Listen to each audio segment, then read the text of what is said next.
What's up everybody, and welcome back to Decks and Download. So in this video I wanted to talk about top 5 favorite villains in both Legends and canon. So we'll start with the Legends first, because of course Legends has a lot of crazy powerhouses in it. Close calls to making the list, but I would say runners up are definitely Sabayoth and Sidious from the Legends comics. Of course I will not be putting Luke into this set because he's not a villain, nor will I be including Revan, as his arc is not entirely villain or meant to be a villain portrayed arc either. But to speak of Revan, I will start with number 5 as Malak. Darth Malak was an amazing Legends bad guy because of all the things he did to really counteract what we knew of the Sith, of honor among the Sith, kind of like chivalry and warfare for knights, and he just went against all of that. Firing upon Revan's ship while he was in battle with Jedi like Bastila and the others, instead of facing him face to face, was a huge slap for most Sith and a very devastating thing for Malak to kind of take hold of what he thought would be his empire. Now, of course, things don't work out for Malak very well, and he does get beaten when Revan returns as either a Jedi or dark side person, however you play the game. But I would say that he's definitely a top tier villain, laying waste to Taurus and absolutely just not caring who gets in his way, but doing everything in his power to take out the entire Jedi Order and to kill Revan again once he finds out that he's alive. Number 4, I'm going to give it to the entirety of the Yuzong Vong. These guys were honestly terrifying, and reading through those comics and getting to really know these characters was brutal. It was a really crazy twist from Star Wars, and I can see why they're not putting it in Disney, because I know it would give a lot of kids nightmares. The way that they used flesh and biomaterial technology, where nothing was really dead, everything was alive. Their ships were creatures, their armor was made out of other creatures. It was gnarly, and it was definitely right up Dark Horse's alley, and that's why those comics are amazing. I highly recommend them. The Legacy comics that follow are just as good, in my opinion, even better, and that's where we get Darth Talon. But number 3 on this list, Darth Crate. Darth Crate, formerly known as the Jedi Asherad Het, is an amazing Sith who redoes the Sith Order and remakes them in his own image, much like Bane did. Darth Crate creates the one Sith, where he is the ruler of all, but many might use the dark side underneath him, but he is the one true Sith. The dogs will fight underneath the king, and the king will simply reap the rewards of all of that infighting. It's really cool too because Asherad Het is a Tatooinean Jedi, was born a sand person as his father was taken in by them to become a warrior chieftain. So he has a really awesome backstory, and him in the Legends comics has some amazing armor. He was almost completely crippled and killed by the Yuzong Vong, but survived. His lackeys are also very well known and very popular amongst a lot of people. We all know about Darth Talon, of course. But speaking of wet dreams, we're going to next talk about the only person who's on this list twice for Legends and canon, Thrawn. Thrawn is absolutely stellar when you read through the original Thrawn trilogy books and how he really deals with Luke and all of the Jedi Order and Sabayoth and all this stuff. He's absolutely, of course, the most tactical, never lacking in style kind of a villain that you love to hate. Thrawn, of course, is a mental strategist, but he's not afraid to get his hands dirty either and can fight. I would love to see a one-on-one between Tarkin and Thrawn and really see who comes out on top. But to me, the number 1 Legends villain, the number 1 most evil, deceiving, cruel, and powerful bad guy, Tenebrae, Darth Vitiate, Valkorion, or whatever name you want to call him. Tenebrae actually succeeded in doing what no other Sith could do and ruled for 1,000+ years, really cementing his Sith empire the way he wished it to be. The Dark Council and many other things that we learn about from playing the Star Wars The Old Republic MMORPG really lead to him being an ultimate bad guy. And he was definitely the kind of Sith Lord that Palpatine would have loved to have learned from.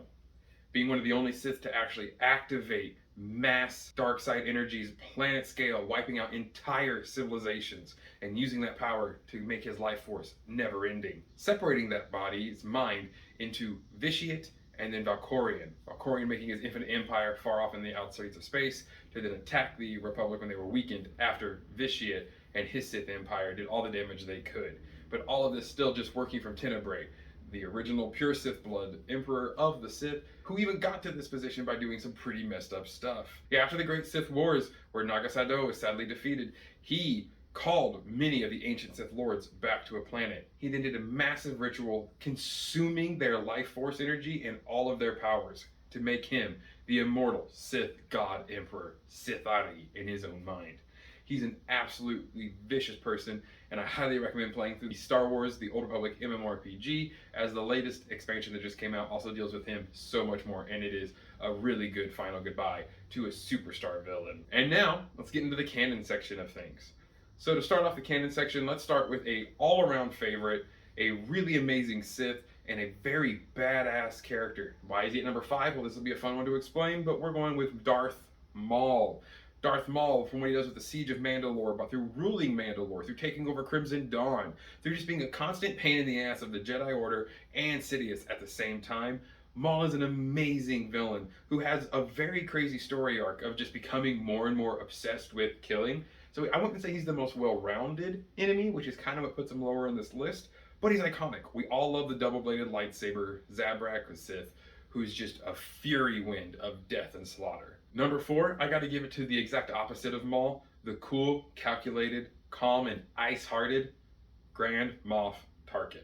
Tarkin, one of the few people in canon to really hold his own against Vader and come out with stories to tell and scars to prove it, is an amazing villain. Much like though with Maul, he doesn't have very much of a character development, as he's always just a racist old man who is the exact epitome of money, wealth, and familial value. Kind of like, old money personified in Star Wars. That's Tarkin. But man, is he played well, and do we hate his guts. I love Tarkin, but he's an absolute terror, and you never want to sit against the man, because he will outsmart you in so many ways you never thought. He will get you to tell you exactly what he wants without you saying anything remotely close to the actual truth. He's an absolutely great interrogator. He's a mind bender and a flesh render. And I gotta say, Tarkin is terrifying to think on a human scale what he can do with none of the Force taking on all of this energy. With all of that energy, though, and all that power, is number 3, Sidious. Y'all know I can't stand Sidious. He's only powerful because there's a rule of 2. But he is a tactician. It did work. He did what no other Sith could do, and he pretty much wiped out the entirety of the Jedi, but only made them better. The Force is its own thing. Of course, that's a discussion for another time. Sidious, Sheev Palpatine, was an absolute terror and was absolutely vicious.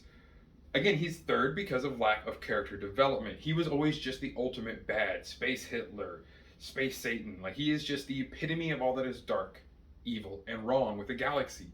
And that's good. We need him to offset the Jedi, to offset the good, and for the Force to have that imbalance when he and Vader are in charge of everything during the Imperial era. But Sidious is still not the best villain ever, due to the fact that he just does not have any other quality going for him besides greed and power hungry.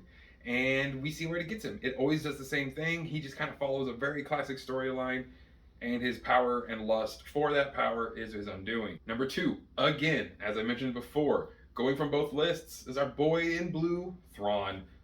What can I say here that I can't say before? He's amazing. He does everything the correct way because he thinks about it thousands of ways before anyone else could have thought about it. He's playing 72-dimensional chess while everyone else is playing 3D chess. He is the Doctor Strange of the Star Wars universe. You can't outsmart him because he's already thought of every outcome. Love Grand Admiral Thrawn. But number 1 is the villain with a legitimate story arc that made him a very interesting character that you really hate, but you love him. With terrifying weapons like the Nameless and the Nihil at his disposal. That's right, the number 1 villain, in my opinion, of the entire Star Wars universe at this moment in time, Marchion Ro. Marchion Ro is an absolute badass who comes from an entire planet filled with deceivers, liars, and murderers, and he does not have any whims of doing any of those things himself. Marchion Ro literally steals the entire Outer Rim from the Jedi in the golden age of their order and the height of the Republic. With all that money, power, and good guy Force plot armor behind them, the Jedi still could not defeat him with his tactical use of the Nameless, Force-absorbing creatures that can turn Jedi into dust, with the Nihil, his storm of raiders and barbarian bandits who love to get jacked up on spice and ruin the galaxy, and himself, ready to use and abuse absolutely anyone and everyone to get what he needs. He is cold, calculating, but also a fire pit of emotion and passion. He can switch between both at a moment's notice, and that's what really makes him dangerous. Marchion Ro has done what no other villain could do. People would say Palpatine might have done more because he actually took over the galaxy, but there were rebellious cells and planets saying, "We don't want your empire," all over the place. Marchion didn't ask them to be in his little empire. He told them, "This is what's happening." And that's why He is #1 on my Star Wars villains list. So guys, that was an awesome ride. I really look forward to hearing your disagreeing lists down below and tell me why you think the way you do. I love these kind of list things. It really lets us get to know one another, and that's always top tier in community building. Don't forget to like, share, and subscribe to the channel if you're new here, and I look forward to speaking to you all again about some fun Star Wars stuff in the future. So as always, may the Force serve you well.